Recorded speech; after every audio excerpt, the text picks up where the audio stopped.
Hello guys, gusto ko lang mag-inspire sa mga kagaya ko na mga small YouTuber or small content creator sa Pilipinas man or sa abroad or anywhere kayo sa mundo.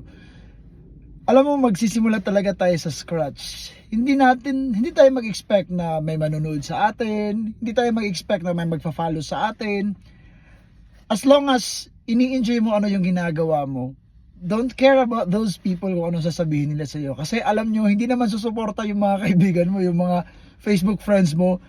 Hindi yan magpa-follow sa iyo, I tell you.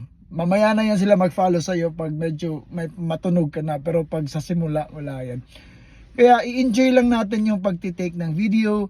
Kasi sa akin kasi ini-enjoy ko siya, ginagawa ko siyang craft, ginagawa ko siyang passion, na nag-showcase ako ng life ko dito sa bansang Canada, nag-showcase ako ng life ko as OFW para ma-inspire naman yung mga Pilipino natin na gustong tumahak, gustong i-follow yung footstep natin ng mga OFW. So, alam kong may kitaan sa Facebook saka sa YouTube. Meron naman talaga.